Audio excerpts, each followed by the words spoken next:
Hello guys, me SK Mishra and I welcome you all in yet another session of carbon and its compound, which is going to be lecture number 7 of class 10 CBSE and ICSE, in which we are going to discuss about representation of organic compound.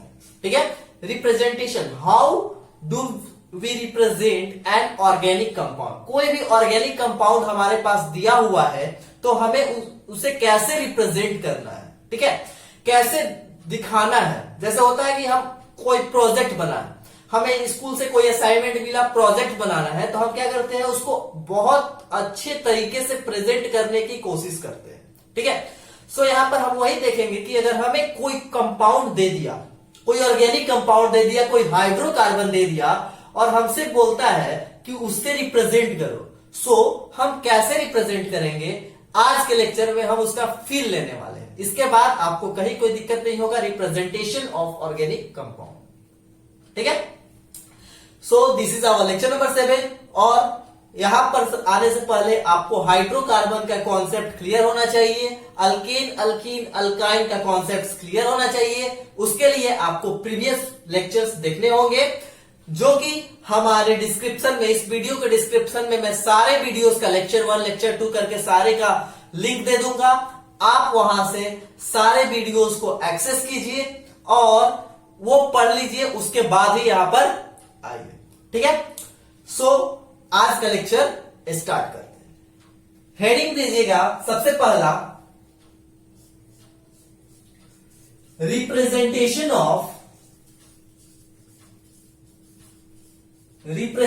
Of organic compound. Organic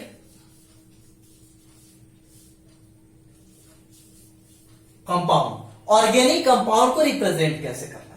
represent करने का मतलब हमने बताया क्या, कि कैसे हमें दूसरों के सामने दिखाना है, प्रेजेंट करना है. ठीक है, so basically in organic chemistry organic compounds को रिप्रेजेंट करने का 4 तरीका है.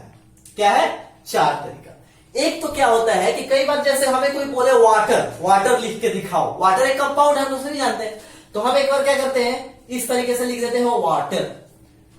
एक बार क्या करते हैं, हम लिखते हैं H2O.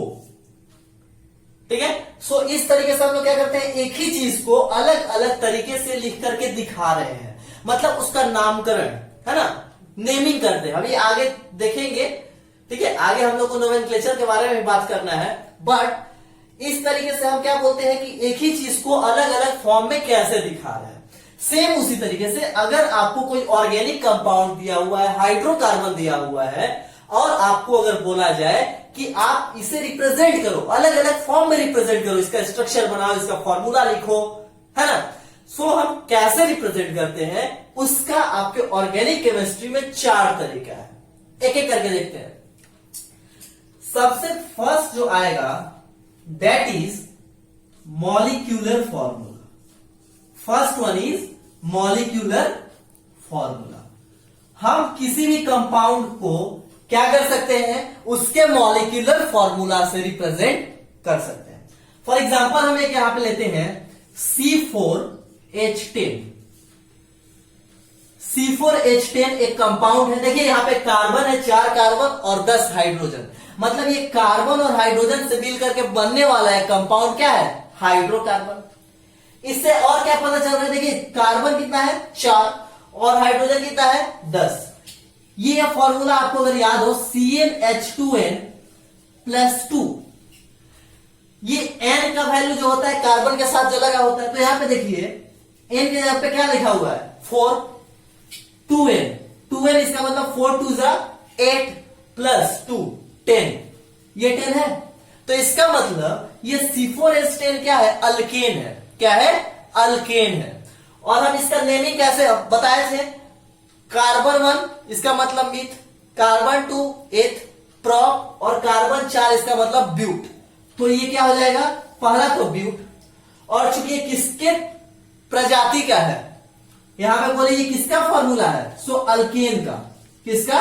अल्केन का. तो C4H10 4 कार्बन का मतलब ब्यूट, और ये किसका है, अल्केन का, तो इसको हम लोग क्या बोलते हैं कि ये क्या है, ब्यूटेन है। इस तरीके से नोमेनक्लेचर हम आगे चल के देखेंगे, बट यहां पे हम बोल रहे हैं कि इसको रिप्रेजेंट कैसे करना है। तो एक तो अगर कोई बोला जाए आपको ब्यूटेन, तो एक तो जैसे यहां पे वाटर बोल रहे थे तो वाटर के जैसे यहां पे लिख दिए ब्यूटेन।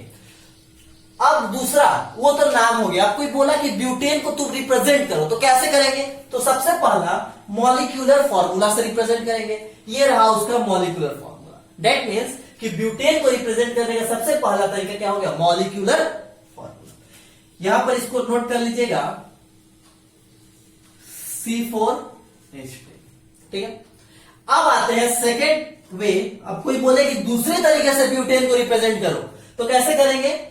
सो स्ट्रक्चरल फॉर्मूला क्या आएगा? स्ट्रक्चरल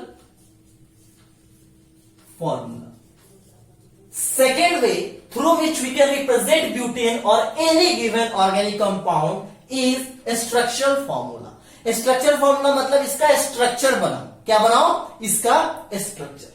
तो स्ट्रक्चर बनाना हमने थोड़ा बहुत सीखा है। देखिए कैसे बनाएंगे। यहां पे कार्बन कितने हैं? 4। और यहाँ पे ये कौन से कंपाउंड है? अल्केन। अल्केन में क्या होता है? कार्बन कार्बन के बीच में क्या होते हैं? Single bond. क्या होते हैं? Single bond. सो 4 कार्बन आप इस तरीके से लिख दीजिए, 1 2 3 4। सभी कार्बन के बीच में क्या होगा? Single bond. कैसे पता चला? इसके नाम से, ब्यूटेन। लास्ट में ANE, इसका मतलब अल्केन का है ना, अल्केन ग्रुप से आया है। सो यहाँ पे 4 कार्बन, चारों के बीच में single bond, because it is alkane. अच्छा, अब यहाँ पे हाइड्रोजन कितने हैं? 10। कितने हैं? 10। अब इस कार्बन का बात किया जाए तो ये कार्बन एक इलेक्ट्रॉन यहां पे रखा है, एक इलेक्ट्रॉन यहां पे, 2 इलेक्ट्रॉन का तो शेयरिंग कर लिया। इस कार्बन को कितने इलेक्ट्रॉन की जरूरत है? 2 और, क्योंकि वैलेंस इलेक्ट्रॉन में कार्बन के कितने इलेक्ट्रॉन्स होते हैं? 4। तो कार्बन 4 बॉन्ड बनाता है। अभी इस कार्बन के पास, ये सेकेंड वाले कार्बन के पास कितना बॉन्ड है? 2 बॉन्ड। ये 2 तो है बट ये 2 नहीं है, तो ये 2 किसके साथ बनाएगा? हाइड्रोजन के साथ। किसके साथ बनाएगा? तो यहां पे आएगा हाइड्रोजन और हाइड्रोजन। तो यहां पे 10 हाइड्रोजन था, 2 हाइड्रोजन हो गया। सिमिलरली इस कार्बन का भी 2 है, 2 और चाहिए, तो 10 में से 4 का यूज हो गया, बचा 6। अब ये वाला कार्बन क्या करेगा? और ये वाला कार्बन देखिएगा, इसके पास तो एक इलेक्ट्रॉन का शेयरिंग किया है, इसके पास अभी खाली कितना है? 3। लेट से ये बॉन्ड बना लिया, लेकिन ये तीनों खाली है। ये तीनों किसके साथ बॉन्ड बनाएंगे? हाइड्रोजन के साथ। सो इस तरीके से आएगा क्या? Hydrogen hydrogen hydrogen. तो कितना हो गया? 3 2 5 और 2 7। यहां पे कितना है? 10। अभी भी 3 बच रहा है। सिमिलरली ये कार्बन यहां पे एक बॉन्ड बनाया है, ये वाला, बट ये 3 खाली है। इस तीनों के जगह पे क्या आएगा? हाइड्रोजन। तब जाकर के इसका 4 हो जाएगा आउटर मोस्ट में।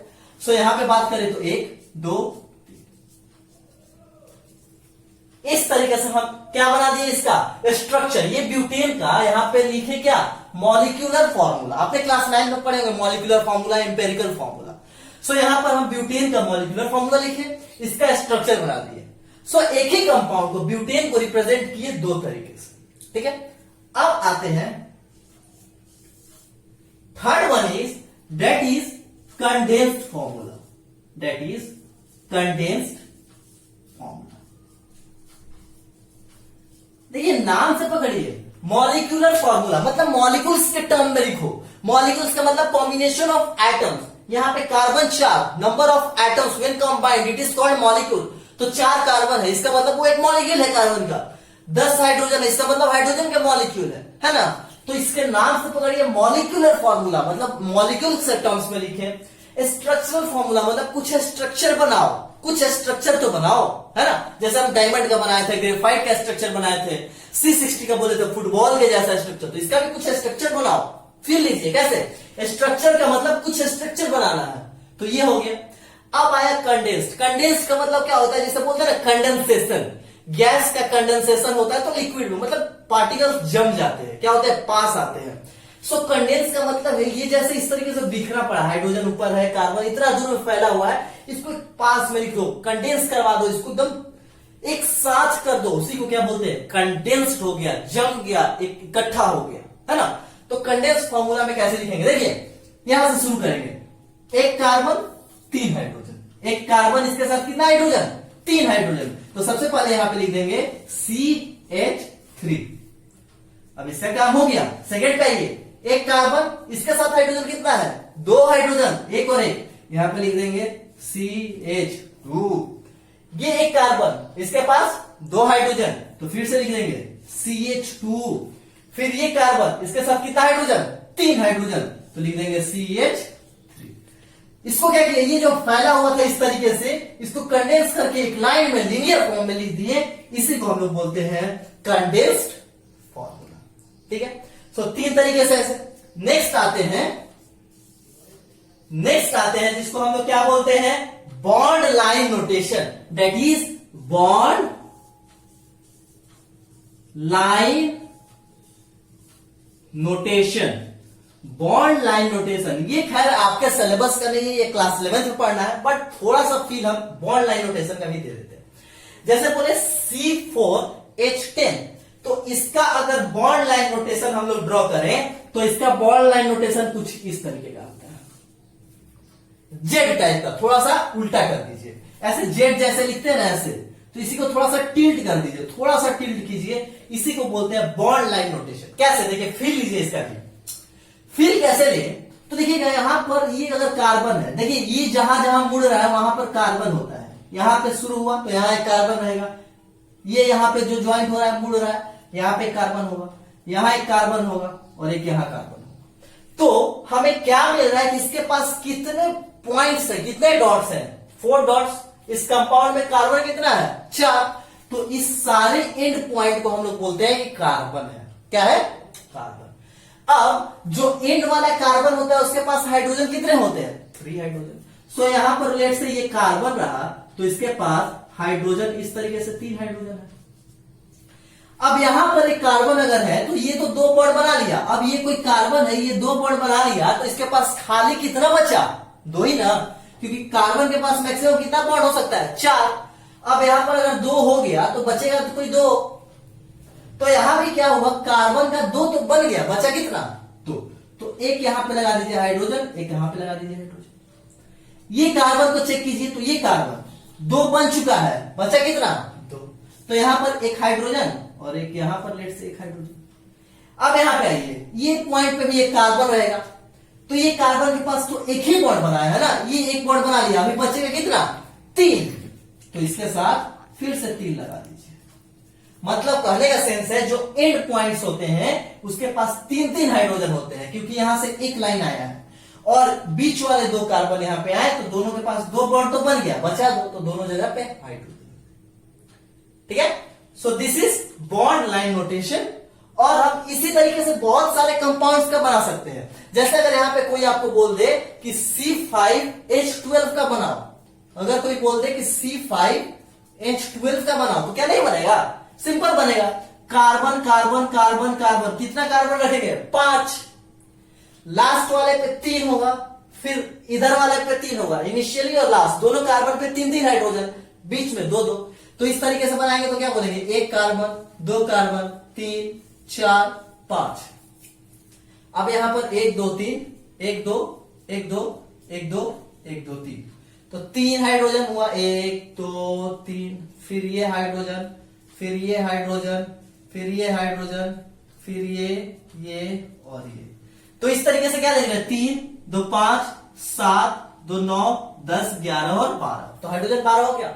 सिमिलरली इस तरीके से आप बहुत सारे कंपाउंड्स का बना सकते हैं, C5H12, C6H14, C7H16, कोई भी, या फिर अल्कीन के अलावा अल्कीन देगा, तो अल्कीन देगा तो वहां पे क्या ध्यान देना है कि कोई 2 कार्बन के बीच में डबल बॉन्ड रहेगा, बाकी और जगह पे सिंगल, है ना।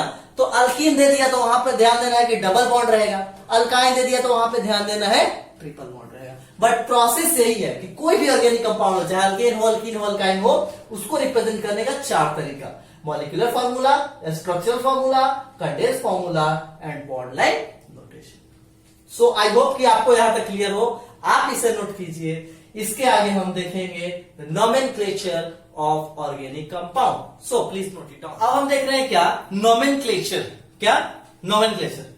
देखिए क्या होता है कि जब कोई हमारे यहाँ कोई नया बच्चा जन्म लेता है तो हम लोग क्या करते हैं? पंडित जी को बुलाते हैं और उसका क्या करवाते हैं? नामकरण करवाते हैं। ठीक है, उसका नाम बताते हैं पंडित जी और वही नाम से हम लोग उसको बुलाने लगते हैं।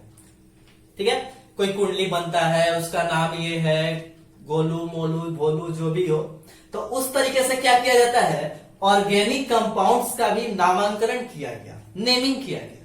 ठीक है, कोई ऑर्गेनिक कंपाउंड दिया गया है, उसका क्या नाम होगा। ठीक है, जैसे C4H10 लिख दिया, अभी जो एक एग्जांपल लिए थे, अब उसका नेमिंग कैसे करना है, क्या तरीका है, क्या प्रोसेस है। That process of naming of any organic compound is known as nomenclature. उसको हम लोग क्या बोलते हैं, नॉमेनक्लेचर। सो अब हम लोग देखने जा रहे हैं जो आज का most important topic, that is nomenclature. तो आप लोग हेडिंग दीजिएगा नॉमेनक्लेचर,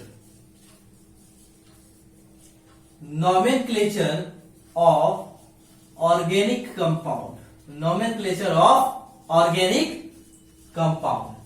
ऑर्गेनिक कंपाउंड का नॉमेनक्लेचर हमें करना कैसे है, क्या क्या प्रोसेस है। तो बेसिकली नॉमेनक्लेचर करने के लिए हमारे पास एक नियम है, एक सिद्धांत है, एक रूल है, एक फॉर्मूला है, जो आपको समझना है समझ लीजिए। अगर आप उसे फॉलो कर रहे हैं, जो यूनिवर्सल फॉर्मूला है, आप उसे अगर फॉलो कर रहे हैं, तो आपको क्लास 10th में बस थोड़ा सा नॉमेनक्लेचर दिया गया है। क्लास 11th में जब जाइएगा तो वहां पर जो हाइड्रोकार्बन वगैरह पढ़िएगा, तो वहां पे नॉमेनक्लेचर करके एक चैप्टर ही आता है ऑर्गेनिक केमिस्ट्री में। वहां आपको बहुत सारे, ढेर सारे कंपाउंड्स का नॉमेनक्लेचर करने हैं। तो यहां पर एक फॉर्मूला, उस फॉर्मूले को आप फॉलो अगर अभी याद कर लेते हैं, तो क्लास 11th में भी वो आपको काफी ज्यादा हेल्प करने वाला है। ठीक है, तो सबसे पहले देखते हैं कि क्या रूल है। ठीक है, रूल जाने से पहले एक यूनिवर्सल फॉर्मूला जो मैं बता रहा हूं, उसे आप ध्यान में रखिएगा। तो बोलता है प्रीफिक्स, प्रीफिक्स के साथ वर्ड रूट को जोड़ दीजिए, प्रीफिक्स के साथ वर्ड रूट को जोड़ दीजिए, और इसके साथ आप सफिक्स को जोड़िएगा। और इस सफिक्स में एक तो पहले प्राइमरी सफिक्स आएगा एंड देन आएगा सफिक्स में आपका सेकेंडरी सफिक्स।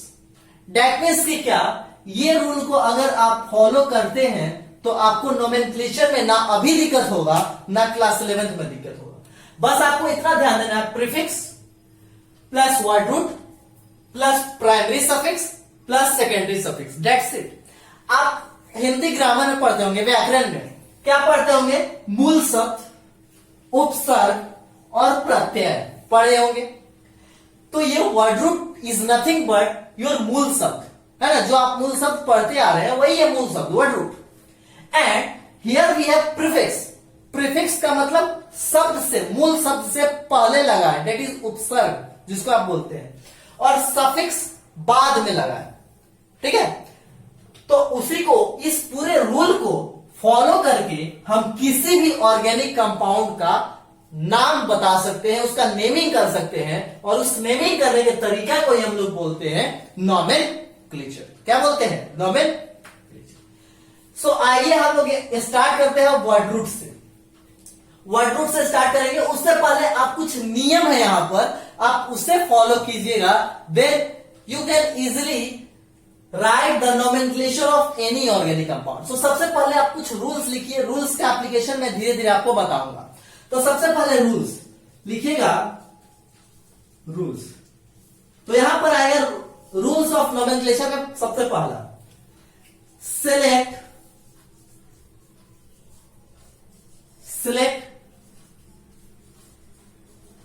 Longest chain.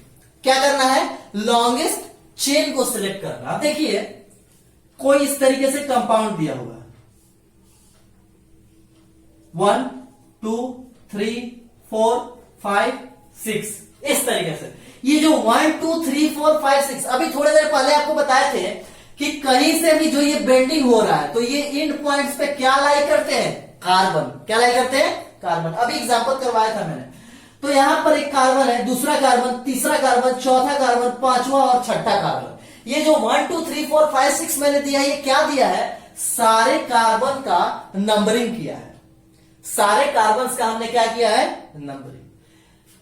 तो देखिए एक तो ये रहा, और अगर आपको कोई ऐसा दे दिया, या फिर मान लेते हैं 1 2 3 इस तरीके से, देन ये और ये, इस तरीके से अगर आपको कोई बोलता है फिर ले लीजिए एक ये और एक ये, ठीक है। अब यहाँ पे क्या हुआ कि सिलेक्ट करना है लॉन्गेस्ट चेन अपने को। अगर ऐसा कुछ दिया हुआ है, अब बोल रहा है क्या, सबसे पहला रूल, ये कंपाउंड दे दिया, हमें पता नहीं है ये क्या है, हमें पता नहीं है। कोई एक बच्चा जन्म लेता है तो क्या पता होता है क्या कि उसका क्या नाम है? नहीं, हमको कुछ नहीं पता, वो लड़का है या लड़की है। अब लड़का है तो उसका उस तरीके से नाम करते हैं, जो लड़की है तो कोई लड़की का नाम, है ना।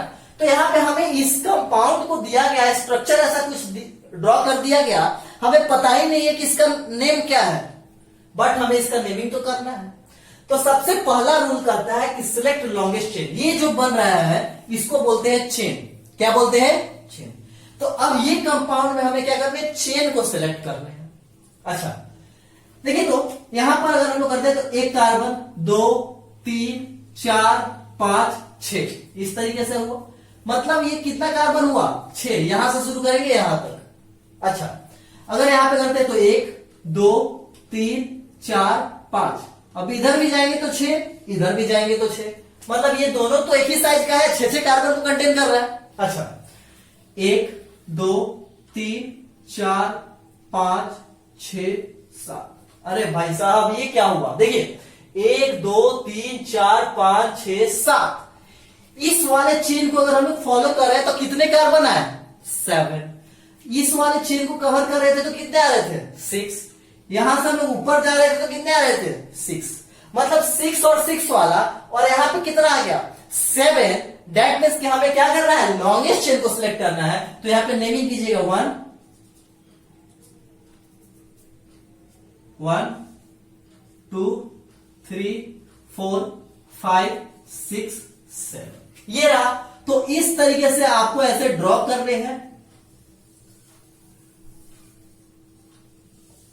और ये रहा हमारा लॉन्गेस्ट चेन। सबसे पहले हमने क्या किया? लॉन्गेस्ट चेन को सिलेक्ट कर लिया। अच्छा अब अगर कहीं क्वेश्चन आ जाए, जैसे कि ये रहा 1 2 3 4 5, देखिए अब यहां से अगर कहीं आ गया हमारे पास कि इस तरीके से ऐसे बना हुआ है ना, इस तरीके से ये ऐसे बना हुआ है, और एक और दे दिया इस तरीके का, इस तरीके का अगर हमें दे दिया। अब बोलता है कि आप इसमें क्या कीजिए, तो देखिए 1 2 3 4 5 6, या फिर 4 के बाद यहां जाते 5 और ये 6। सिमिलरली यहां पे आते हैं 1 2 3 4 5 6। तो अब यहां पे हमें क्या देखने को मिल रहा है? ये 2 दिया है, 2 कंपाउंड दिया है, बट दोनों का चेन तो सेम है। चेन का साइज क्या है? सेम है। अब 2 कंपाउंड दे दिया, दोनों का साइज सेम। इसमें बोल क्या रहा था कि आपको लॉन्गेस्ट चेन को सिलेक्ट करना है, बट दोनों में क्या है? लॉन्गेस्ट चेन ही नहीं है, मतलब दोनों चेन एक सेम साइज का है। तो अगर 2 चेन सेम साइज का आ जाए, या फिर इसी कंपाउंड में बात करें तो यहां से ऊपर जा रहे हैं तो 6, यहां पे इधर आ रहे हैं तो 6, दोनों जगह गए तो 6, लॉन्गेस्ट चेन इसमें है ही नहीं। तो उस केस में क्या करेंगे? तो वहां पर आता है rule number 2। Rule number 2,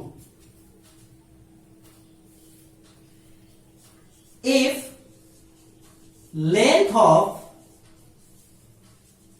carbon chain is same, अगर 2 कार्बन की चेन का लेंथ क्या है? सेम है, देन उस केस में हमें क्या करना है? हमें उस चेन को सिलेक्ट करना है जहां पर लोकेंट को लोवेस्ट नंबरिंग मिल जाए। क्या बोल रहे हैं? उस चेन को सिलेक्ट करना है जहां पर लोकेंट, या फिर आप उस पे बाद आते हैं। सबसे पहले उस चेन को सिलेक्ट करेंगे जिसमें सबसे ज्यादा ब्रांच हो। ब्रांच का मतलब क्या? ये हमारा मान लेते हैं ये मेन चेन था, ये जो लॉन्गेस्ट चेन को सिलेक्ट करते हैं ना, उसको हम लोग बोलते हैं मेन चेन। लॉन्गेस्ट चेन को हम लोग क्या बोलते हैं? Main chain. और इस मेन चेन से निकला हुआ जो भी अलग निकला हुआ है, जिसको हमने काउंट नहीं किया, उसको हम लोग क्या बोलते हैं? ब्रांच, या फिर इसी को बोलते हैं लोकेंट। ब्रांच और लोकेंट। तो यहां पे देखिए एक ब्रांच, ये दूसरा ब्रांच, क्या 2 ब्रांच।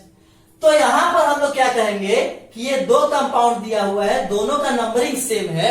तो यहां पर क्या देखना होगा कि किसमें सबसे ज्यादा ब्रांच है, किसमें सबसे ज्यादा ब्रांच है। लेट्स से यहां पर इस तरीके से दिया हुआ है और यहां पर ऐसे दिया हुआ है। तो यहां पर क्या आएंगे कि ये रहा मेन चेन, मेन चेन से लगा हुआ कौन बाहर निकला हुआ है, एक ये, यहां पे ये दोनों को काउंट नहीं करेंगे, मेन चेन से कौन लगा हुआ है, तो मेन चेन से तो यही लगा हुआ है। अब इससे दो आगे निकले वो उससे कोई मतलब नहीं है। मेन चेन से कितना आगे निकला हुआ है, एक, और इसमें देखा जाए तो इसमें मेन चेन से आगे कौन लिखा हुआ है, ये एक और ये दो, दो निकला हुआ है। इसका मतलब हम इसे सिलेक्ट करेंगे, इसको नेग्लेक्ट करेंगे। तो यहां पे क्या बोल रहे हैं, if length of carbon chain is same then select that chain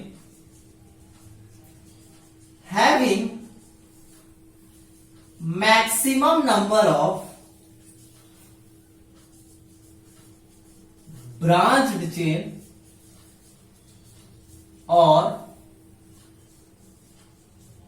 locant, जिसका ब्रांच चेन और लोकेंट सबसे ज्यादा हो उसे सबसे पहले सिलेक्ट करना है। यहां पर देखिए, यहां पर दो ब्रांच, यहां पर एक ही ब्रांच, जिसमें सबसे ज्यादा ब्रांच उसे सिलेक्ट कर लेंगे। अगर लॉन्गेस्ट चेन का साइज दोनों में सेम आया, मेन चेन दोनों में सेम साइज का है, अच्छा ये भी हुआ। अब अगर मान लीजिए कि यहां पर दो इस तरीके से है, यहां भी कहीं इस तरीके का बना दिया तो यहां भी दो मिल गया, इसमें भी दो है, तो दोनों जगह अगर दो दो चेन ब्रांच चेन है तो क्या करेंगे, लॉन्गेस्ट चेन देखें तो दोनों का चेन का साइज सेम, इसमें देखें कि दो ब्रांच, इसमें भी देखें कि दो ब्रांच दिया हुआ है, तो अब क्या करेंगे भाई, तो अब वो रूल जो कहता है वो है रूल नंबर 3। क्या है, रूल नंबर 3। और रूल नंबर 3 क्या कहता है कि select that chain in which first locant, इसको मान लेते हैं ये फर्स्ट लोकेंट है और इसको मान लेते हैं ये क्या है, सेकंड लोकेंट। फर्स्ट लोकेंट कहां से मानते हैं, कोई भी इस एंड से या फिर इस एंड से, स्टार्टिंग का एंड या फिर लास्ट का एंड पॉइंट, वहां से जो सबसे पहला ब्रांच निकला हुआ रहता है उसको हम लोग बोलते हैं फर्स्ट लोकेंट। क्या बोलते हैं, फर्स्ट लोकेंट। तो यहां से अगर शुरू करेंगे तो ये हो जाएगा क्या, फर्स्ट लोकेंट, और ये होगा क्या, सेकंड लोकेंट। इसमें अगर देखा जाए तो यहां से शुरू किए तो ये फर्स्ट लोकेंट, ये सेकंड लोकेंट। अब मन में आएगा कि हम यहां से भी तो बोल सकते हैं कि ये हो गया फर्स्ट और ये हो गया सेकंड, जी नहीं, जी नहीं। क्या बोल रहे हैं कि जहां से स्टार्ट किया उसके जस्ट तुरंत बाद कौन सा आ रहा है, जस्ट तुरंत बाद कौन सा आ रहा है, तो जस्ट तुरंत बाद ये आ रहा है। यहां से शुरू करेंगे तो इसको जाने के लिए 1 2 4th नंबर पे आ रहा है ना, तो जो बाद में एकदम जस्ट बाद इन पॉइंट क्या आ जाए उसको बोलते हैं फर्स्ट लोकेंट और उसके बाद वाले को बोलते हैं सेकंड। सो अगर दो मिले जहां पर चेन का साइज भी same, number of branch chain भी सेम हो गया, तो अब क्या करेंगे कि लगाएंगे, क्या लगाएंगे, लोवेस्ट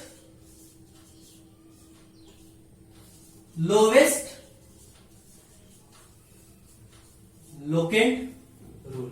लोवेस्ट लोकेंट रूल क्या कहता है कि the numbering of first locant should be lowest.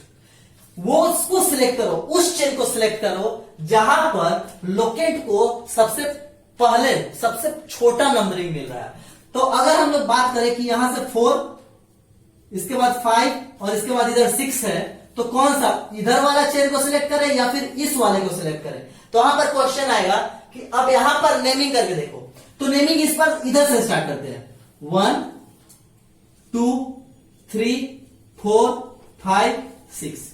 तो अब देखिए इधर से एक नंबरिंग किए थे, 1 2 3 4 5 6, तो लोकेंट को, इस वाले लोकेंट को कौन सा नंबर मिल रहा था, 5, और इस वाले लोकेंट को कौन सा नंबर मिल रहा था, 4। बट अगर इधर से नंबरिंग स्टार्ट करते तो 1 के बाद 2, मतलब फर्स्ट लोकेंट को 2 नंबर मिला, लोवेस्ट नंबरिंग मिला। तो अब क्या बोलेंगे कि ये वाला जो नंबरिंग था हमारा 1 के बाद 2, ये वाला सही है, और ये नीचे वाला जो हम लोग इस तरीके से किए थे ये क्या है, गलत। तो इसका मतलब हम इस वाले चेन को सिलेक्ट कर लेंगे। सो तीसरा रूल क्या कहता है, लोवेस्ट लोकेंट। अब मान लिया जाए कि कोई दो स्ट्रक्चर दिया हुआ है और दोनों में चेन का साइज भी सेम है, दोनों में लोकेंट का नंबर भी सेम है, 2 लोकेंट है, 2 ब्रांच है, तो दोनों में 2 ब्रांच है, 3 ब्रांच है, और लोकेंट को भी सिमिलर नंबर मिल रहा है, इसमें भी फर्स्ट लोकेंट यहां पे, इसमें भी मान लेते हैं यहां पे लगा देते हैं, तो इसको भी फर्स्ट लोकेंट। तो अब क्या करेंगे, तो वहां पर आता है वहां पर हमारा जो फोर्थ रूल आता है वो कहता है कि लोवेस्ट नंबरिंग के साथ साथ अब हम लोग लगाएंगे क्या, लोकेंट सम रूल। क्या लगाएंगे, लोकेंट सम रूल। अब यहां पर जो नेक्स्ट आता है कॉन्सेप्ट वो किस चीज का आता है, लोकेट सम रूल। देखिए 1 2 3 4 5 6, लेट से यहां पर एक लोकेंट लगा हुआ है, यहां पर एक लोकेंट लगा हुआ है। अच्छा, एक और कोई स्ट्रक्चर हमें कोई दे दिया, यहां पर लेट से 1 2 3 4 5 6, यहां भी हम लोग क्या बात करें, यहां भी इसमें यही लगा है, इसमें भी यही लगा। अब यहां पे क्वेश्चन आता है कि साइज भी सेम है, दोनों में 6 6। इसमें देखिए तो यहां पे सेकंड को मिला, यहां पे फिफ्थ को मिला, दोनों में एकदम सेम पोजीशन, एग्जैक्टली सेम। तो अब क्या करेंगे, अब किसको सिलेक्ट करें, सो यहां पर लगाएंगे हम फिर से क्या बोले, लोकेट सम रूल। इसको ऐड करो कि कहां पर है, 2 पर, ये कहां पर है 5 पर, तो 2 और 5 कितना होता है 7। फिर यहां पे लगाओ 2 और 5, तो 2 और 5 क्या हुआ 7, तो दोनों तो फिर सेम हो गया।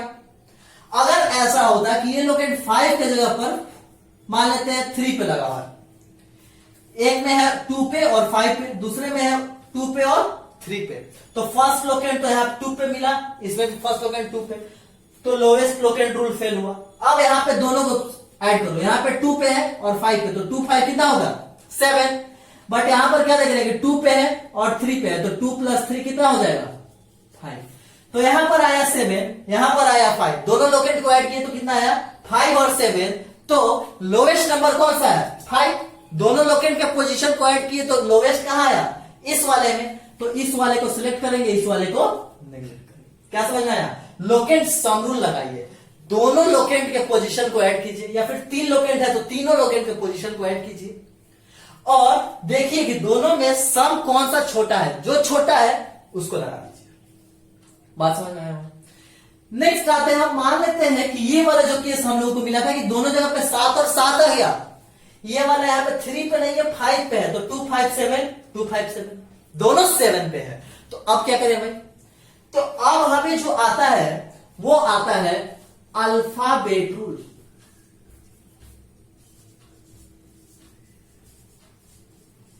अल्फाबेट रूल क्या करता है, जैसे देखिए ये कोई चेन है, यहां पर जो भी लगा हुआ है तो इस ग्रुप को हम लोग बोलते हैं CH3 ग्रुप। एक कार्बन इस तरीके से लगा है तो इसको क्या बोलते हैं CH3 ग्रुप, और यही इस तरीके से लगा हुआ रहता तो हम लोग इसी को क्या बोलते हैं CH2 ग्रुप।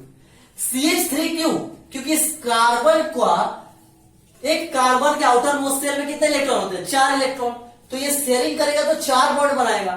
अब इस कार्बन का एक बॉन्ड तो बन चुका है, तो बचा कितना 3 बॉन्ड, तो 3 बॉन्ड के लिए 3 हाइड्रोजन है ना।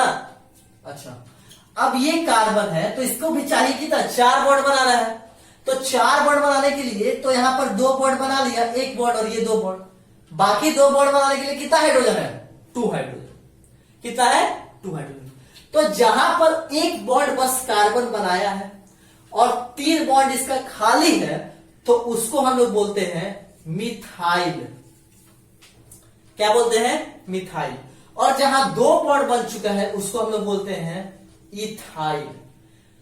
जहां पर क्या बोले मीथेन, पहला क्या होता है अल्केन सीरीज का मीथेन, ठीक है मीथेन, तो यहां पे हुआ मीथेन, तो मीथेन में क्या होता है CH4 होता है, जब एक हाइड्रोजन को निकाल देंगे तो उसको बोलते हैं मीथेन, से वो बन जाता है क्या मिथाइल, YL जुड़ जाता है मिथाइल। उसी तरीके से यहां पे 2 हाइड्रोजन है तो उसी को बोल देते हैं क्या इथाइल। तो इस M और E, मिथाइल और इथाइल का फर्स्ट लेटर को पकड़िए, यहां पे क्या है E और यहां पे क्या है M, E और M। अब अल्फाबेट सीरीज में ABCD में सबसे पहले कौन आता है E और उसके बाद कौन आता है M।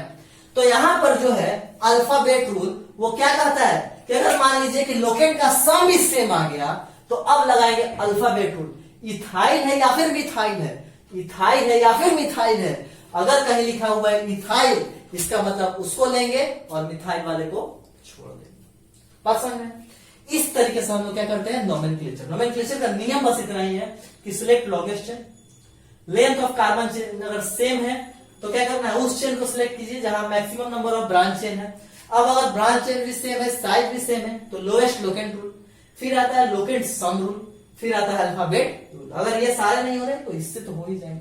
ठीक है, सो ये रहा हमारा रूल, यहां तक आप नोट कीजिए। इसके आगे हम एक दो कंपाउंड का नोमेनक्लेचर करते हैं, उसके बाद इस लेक्चर को करेंगे समाप्त।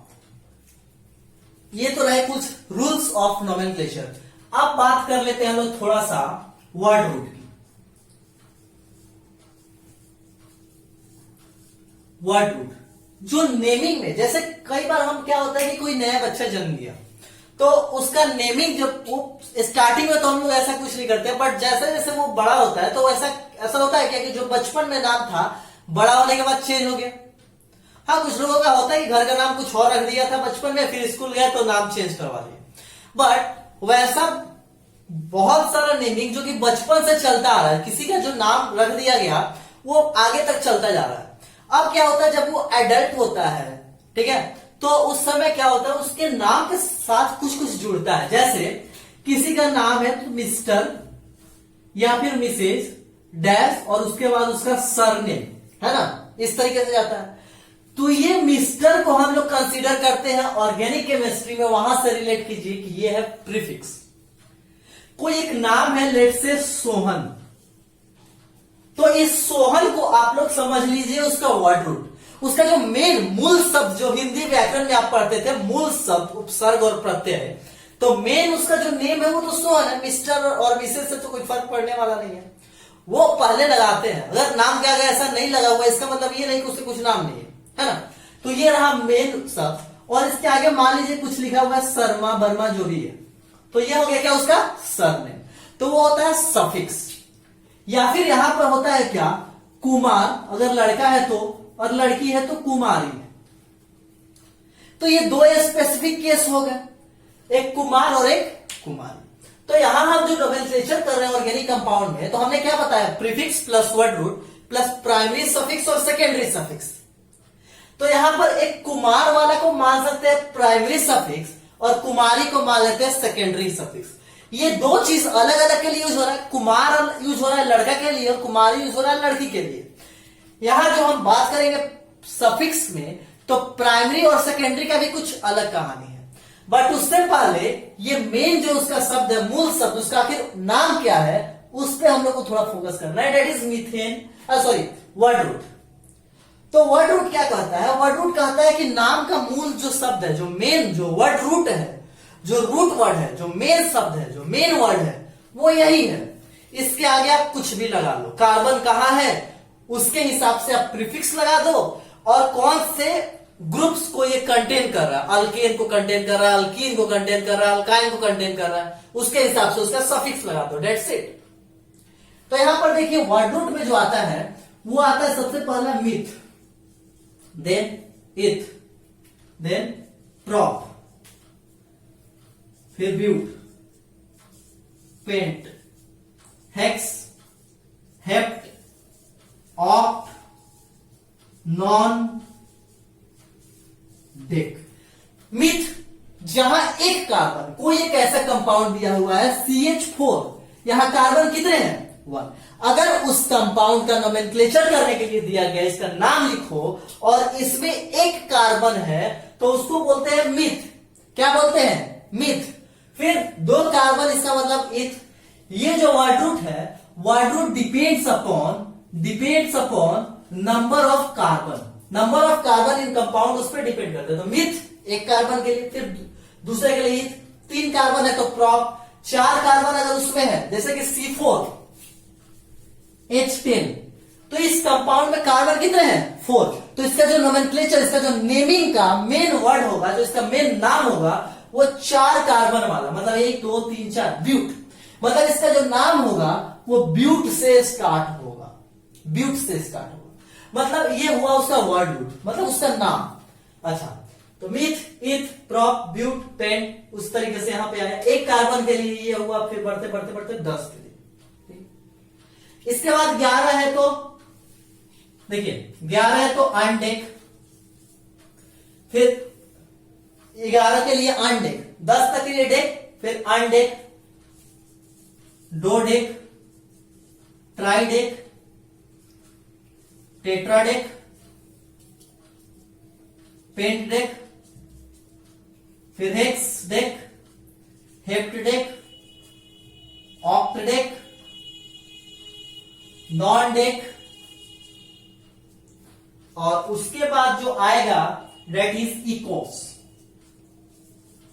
That is Eeco. तो एक कार्बन है तो मिथ, और अगर उसमें 20 कार्बन आ गए तो इकोस। आप लोगों को यहां से यहां तक में कोई जरूरत नहीं पड़ेगा, क्लास 10 तक में ये काम का नहीं है, बट आप लोग को जानना चाहिए, ठीक है। आप आगे भी करेंगे या फिर अभी एक प्रॉब्लम का प्रैक्टिस जब आप ये कर लीजिएगा, इतने सारे चीज को अगर आप अभी याद कर लीजिएगा तो क्लास 11 में आपको बहुत आसानी होगी। सो अगर एक कार्बन है उस कंपाउंड में तो मिथ, 2 है तो मिथ, इस तरीके से सीरीज बढ़ते रहता है। इसको बोलते हैं वर्ड रूट। क्या बोलते हैं? Word root. अच्छा, इसके बाद हम लोग बात करते हैं किस चीज की? प्रीफिक्स की। तो प्रीफिक्स क्या कहते हैं? वर्ड रूट के पहले लगने वाले को हम लोग क्या बोलते हैं? प्रीफिक्स। क्या बोलते हैं? प्रीफिक्स। तो प्रीफिक्स का मतलब हुआ number of alkyl group position. अगर उसमें कोई अल्काइल ग्रुप है, उसका क्या पोजीशन है, उसको बोलते हैं प्रीफिक्स। या फिर आप लोग सिंपल से शब्द में समझिए तो ये इस तरीके का कुछ लिखा हुआ है, तो इसका नोमेनक्लेचर करें तो 1 2 3 नंबरिंग की तो 5 तक ऐसे है। अगर यहां पर कोई ऐसे ब्रांच निकला हुआ है, ये रहा मेन चेन, यहां ब्रांच निकला हुआ है, तो ब्रांच कौन से नंबर पे लिखा हुआ है? 2 नंबर पे। कितने नंबर पे? 2। तो वहां पर लगा देंगे 2 और यहां पर होगा तो क्या होगा? CH3 होगा। क्या होगा? CH3, क्योंकि ये कार्बन है तो एक बॉन्ड तो बना लिया, बचा इसका 3 बॉन्ड, तो 3 बॉन्ड के लिए 3 हाइड्रोजन आ जाएगा। इसको बोलते हैं अल्काइल ग्रुप। इसी को क्या बोलते हैं? Alkyl group. तो अल्काइल ग्रुप का जो पोजीशन होता है उसको जनरली हम लोग प्रीफिक्स में यूज करते हैं। तो यहां पे बोल देंगे 2 और इसके आगे इसका फिर नोमेनक्लेचर। 5 कार्बन है तो क्या आएगा? पेंट। तो इस तरीके से जैसे 2 पे क्या लगा हुआ है? Alkyl group. और ये अल्काइल क्या है? मिथ है या फिर इथ है। तो ये किससे मिल रहा है? मिथेन से। CH4 है ना, यहां पे 4 है, 3 हाइड्रोजन और 1। तो 2 मिथाइल, कितने कार्बन है मेन चेन में? 5 पेंट, और सभी कार्बन कार्बन के बीच में क्या है? सिंगल बॉन्ड, तो एन। तो इसी को बोलते हैं 2 मिथाइल पेंटेन। इसका पूरा नाम हो गया 2 मिथाइल पेंटेन। 2 मतलब कहां ब्रांच से निकला हुआ है, उस पे CH3 है तो मिथाइल, CH2 रहेगा तो इथाइल, ब्यूटाइल, प्रोपाइल, उस तरीके से। ठीक है। अच्छा, अब आते हैं CH2 मतलब यहां पे कार्बन भी आएगा तो कार्बन 2 आ जाएगा। जैसे यहां से ऐसे निकलता है तो एक यहां पे ये कार्बन और एक यहां पे ये कार्बन, तो 2 कार्बन के लिए इथ बोलते हैं। उस तरीके से यहां पर ऐसे निकला हुआ है तो 1 कार्बन 2 कार्बन 3 कार्बन, तो प्रो, फिर वहां पे आ जाएगा प्रोपाइल, ब्यूटाइल, पेंटाइल, है ना। तो यहां पे लगाते हैं जो ये 2 लिखे कि 2 कहां है, उसी को बोलते हैं क्या है? प्रीफिक्स। 2 मिथाइल यहां पे क्या हो गया? प्रीफिक्स, मतलब वर्ड रूट के पहले लगा। अच्छा, इसके बाद आते हैं सफिक्स।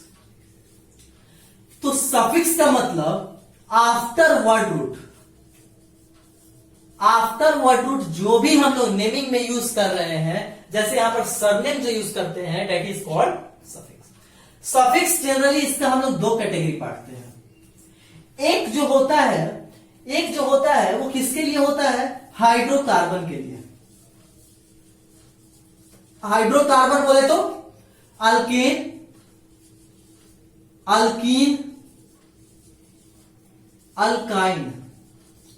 अगर कोई ये स्ट्रक्चर दिया हुआ है, यहां सिंगल के जगह पे डबल बॉन्ड लगाया हुआ है, तो सफिक्स में वहां पर हम लोग YNE का यूज करेंगे। सॉरी, ट्रिपल बॉन्ड लगाया हुआ तो YNE का यूज करेंगे। डबल बॉन्ड है तो ENE का यूज करेंगे। सिंगल बॉन्ड है तो N का यूज करेंगे। जैसे यहां पे क्या बोले? पेंट। 5 था तो बोल दिए पेंट, और इस पे सिंगल बॉन्ड था तो बोल दिए ANE, मतलब ये अल्केन वाला ग्रुप है। सिंगल बॉन्ड का मतलब अल्केन, डबल बॉन्ड लगा है इसका मतलब अल्कीन है, तो अल्कीन के लास्ट वाला हम लोग यूज कर लेते हैं। अल्काइन है तो लास्ट वाला YNE हम लोग। अच्छा, पहला हुआ हाइड्रोकार्बन के लिए। दूसरा यूज होता है फंक्शनल ग्रुप के लिए।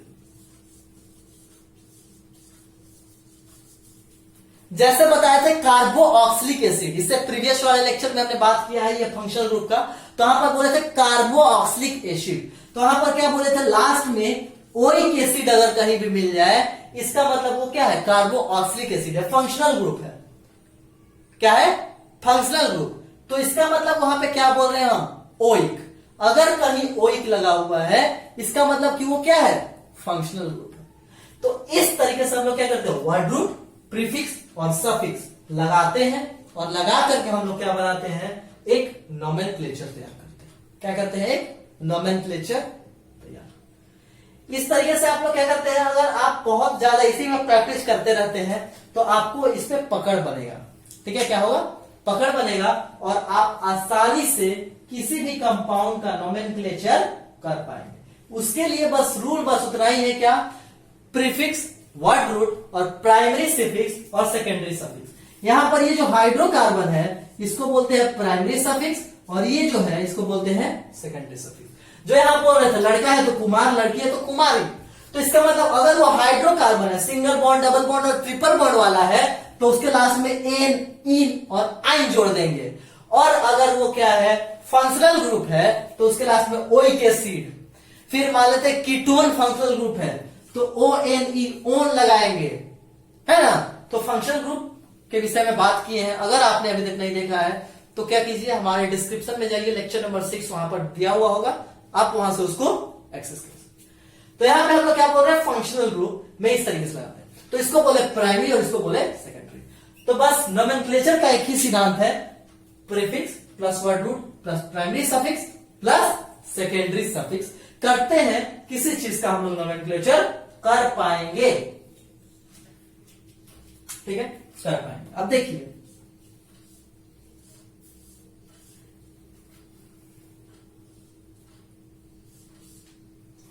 मान लीजिए ये कुछ दिया हुआ है, बोल रहे हैं इसका नोमेनक्लेचर करो। तो सबसे पहले नोमेनक्लेचर का रूल क्या है, लॉन्गेस्ट चेन फाइंड करो।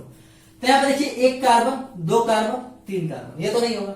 1 2 3 4 5 6, अच्छा 1 2 3 4 5 6 7, तो इसका मतलब ये हुआ लॉन्गेस्ट चेन। तो लिख देते हैं 1 2 3 4 5 5 6 और 7। तो इस तरीके से अब क्या देख रहे हैं कि लोवेस्ट लोकेंट, फर्स्ट लोकेंट को यहां पे 2 पोजीशन मिला, यहां पर जो होगा तो CH3 ग्रुप होगा। यहां पे टोटल कार्बन कितने हैं, 1 कार्बन, 2 कार्बन, 3 4 5 6 और 7 कार्बन है मेन चेन में। और कहां मिला इसको, 2, तो बोलेंगे 2, इसको क्या बोलते हैं, मिथाइल। तो 2 और फिर यहां पे डैश देंगे, लिखेंगे मिथाइल। अब इसमें कितने मेन चेन में कितने कार्बन हैं, काउंट कीजिएगा तो बोलिएगा 7, है ना। तो 7 के यहां देखिए, 1 के लिए मीथ, 2 के लिए eth, prop, but, pent, hex, hept. 7 के लिए कौन सा, हेप्ट। तो लिखेंगे 2 मिथाइल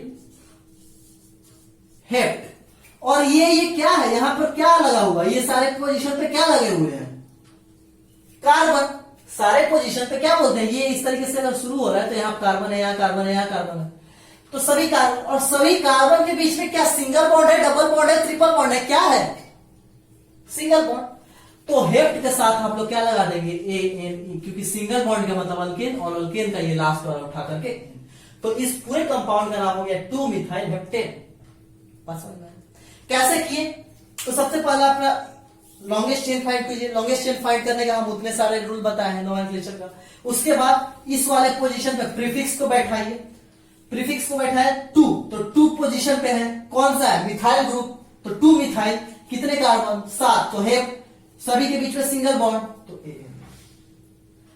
अच्छा, एक चीज ध्यान रखिएगा कि अगर कहीं ये पोजीशन के साथ ये वर्ड मिले, मतलब ये नंबर मिले और नंबर के साथ कोई वर्ड लिखा हुआ है तो इसके बीच में डैश लगता है। नंबर के साथ अगर क्या लिखा हुआ है, वर्ड लिखा हुआ है, तो इसके साथ में क्या लगता है, डैश लगता है। अगर कहीं नंबर लिखा हुआ है 2 बार, जैसे कहीं लिखा हुआ है 2,3, 2 और 3, तो इन दोनों के बीच में क्या लगाएंगे, कॉमा, मतलब नंबर और नंबर के बीच में कॉमा। और अगर वर्ड और वर्ड है तो कुछ नहीं, नो स्पेसिंग, वर्ड और वर्ड के बीच में कुछ नहीं, नंबर वर्ड के बीच में हाइफन और नंबर के बीच में कॉमा। जैसे अगर बोला जाए तो एक ग्रुप तो यहां पर है 2 पे और दूसरा कहां है चेन 5 पे, दूसरा कहां है 5 पे। तो अगर इसी का और नोमेनक्लेचर को ध्यान से करके हम लोग लिखे तो इसको हम लोग इस तरीके से भी बोल सकते हैं कि एक 2 पे लगा है, दूसरा कहां लगा है 5 पे, तो 2,5 दो जगह पे ब्रांच चेन है, दो जगह पे ब्रांच चेन है, तो 2,5 क्या है दोनों जगह मिथाइल ग्रुप ही है, तो 2,5 इसके साथ ही नंबर के साथ वर्ड आया तो मिथाइल, कितने हैं 7, तो हेप्ट, सभी के बीच में क्या है सिंगल या डबल बॉन्ड, सिंगल बॉन्ड, तो ANE, तो 2,5 मिथाइल हेप्टेन, तो दो नंबर रहे तो कॉमा, नंबर वर्ड रहे तो हाइफन, और वर्ड रहे जैसे मिथाइल हेप्टेन, तो मिथाइल हेप्ट और एन के बीच में क्या कोई हम लोग गैप छोड़े हैं, कोई कॉमा लगाएंगे हाइफन नहीं, सीधे लिख देंगे। तो इस तरीके से आप लोग क्या कीजिए प्रैक्टिस कीजिए, और अगर आपको इससे ज्यादा क्वेश्चंस के प्रैक्टिस करना है, बिकॉज नोमेनक्लेचर का कॉन्सेप्ट बस इतना ही है, अब आपको क्या करना होगा प्रैक्टिस। तो प्रैक्टिस के लिए आपके एनसीईआरटी बुक में जो भी क्वेश्चन दिए हुए हैं उन सभी को आप लगाइए, और उसके अलावा यदि आपको ज्यादा से ज्यादा क्वेश्चन की प्रैक्टिस के लिए चाहिए so please don't forget to join our Telegram group, जिसका की लिंक मैं डिस्क्रिप्शन में दे दूंगा। आप वहां से टेलीग्राम ग्रुप को ज्वाइन कीजिए, और अगर आप टेलीग्राम ग्रुप को ज्वाइन करने में आपको अगर प्रॉब्लम हो रही है then you should text on WhatsApp number, जहां पर हम आपको प्रैक्टिस के लिए और ढेर सारे क्वेश्चन को प्रोवाइड करेंगे। तब तक पढ़ते रहिए, ऑल द वेरी बेस्ट।